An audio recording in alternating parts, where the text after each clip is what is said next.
आज के इस वीडियो लेक्चर में हम वर्नर सिद्धांत के बारे में पढ़ेंगे।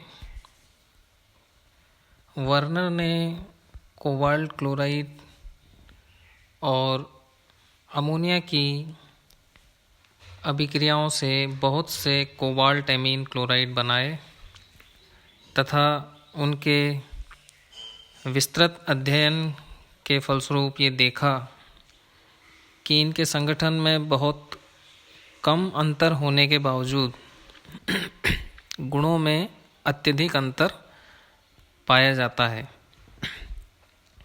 इस आधार पर वर्नर ने जो संकल्पना प्रस्तुत की उसे वर्नर सिद्धांत कहते हैं। इस सिद्धांत के लिए वर्नर को नोबेल पुरस्कार से सम्मानित किया गया और इस प्रकार संकुल यौगिकों या उपसहसंयोजक यौगिकों के लिए के रसायन का जनक भी जो है वर्नर को कहा जाता है। इस सिद्धांत के अनुसार धातुओं की दो प्रकार की संयोजकताएं होती हैं, एक प्राथमिक संयोजकता तथा दूसरा द्वितीयक संयोजकता। प्राथमिक संयोजकता धातु की ऑक्सीकरण अवस्था को प्रदर्शित करती है, जिसकी संतुष्टि से सामान्यतः अकार्बनिक यौगिक बनते हैं। ये प्राथमिक संयोजकता ऋणायनों से संतुष्ट होती है तथा आयनन योग्य है। अर्थात यदि प्राथमिक संयोजकता से बंधित कोई आयन, कोई ऋणायन यदि विलयन में विलय किया जाए तो ऋणायन देते हैं और इससे प्राथमिक संयोजकता से जुड़े ऋणायनों को सूत्र लिखते समय सामान्यतया कोष्ठक के बाहर रखा जाता है, अर्थात ये बाह्य क्षेत्र का निर्माण करते हैं, जिसे आउटर स्फीयर कहते हैं इंग्लिश में। प्राथमिक संयोजकता परिवर्तनीय भी हो सकती है, जैसे आयरन परमाणु के लिए द्विसंयोजकी तथा त्रिसंयोजकी यौगिक संभव है। द्वितीयक संयोजकता के बारे में यदि हम कहें तो प्रत्येक धातु की द्वितीयक संयोजकता की संख्या निश्चित होती है, अर्थात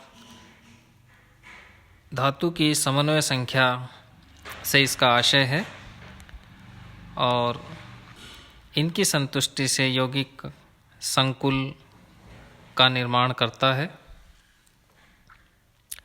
उदाहरण के लिए जैसा अभी हमने देखा, कोबाल्ट क्लोराइड में कोबाल्ट की प्राथमिक संयोजकता क्लोराइड आयनों द्वारा संतुष्ट होती है, जबकि अमोनिया अणु द्वारा इसकी द्वितीयक संयोजकता संतुष्ट होती है और इस प्रकार उपसहसंयोजक यौगिक अथवा संकुल का निर्माण होता है। द्वितीयक संयोजकता लिगेंड द्वारा संतुष्ट होती है। लिगेंड ऋणायन भी हो सकते हैं और उदासीन अणु भी हो सकते हैं। लिगेंड प्राथमिक तथा द्वितीयक दोनों प्रकार की संयोजकताओं से बंधित हो सकते हैं, किंतु द्वितीयक संयोजकता आयनन योग्य नहीं होती है, अर्थात विलयन में द्वितीयक संयोजकता से जुड़े लिगेंड आयन नहीं देते हैं। तो इस प्रकार द्वितीयक संयोजकता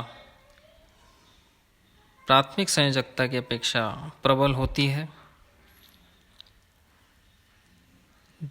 धातु तथा द्वितीयक संयोजकता से बंधित लिगेंडों को संकुल के सूत्र में कोष्ठक के अंदर लिखा जाता है।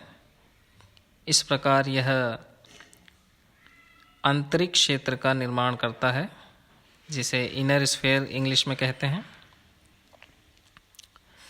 द्वितीयक संयोजकता केंद्रीय परमाणु के चारों ओर अंतराल में निश्चित दिशाओं की ओर अभिलक्षित होती है।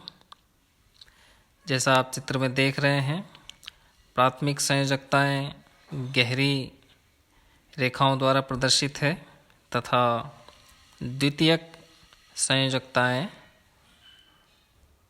बिंदुकित या डॉटेड लाइंस द्वारा प्रदर्शित हैं। चित्र में अष्टफलक, चतुष्फलक तथा वर्गाकार आकृतियों के केंद्रीय परमाणु से जो संयोजकताएं हैं वह दर्शाई गई हैं।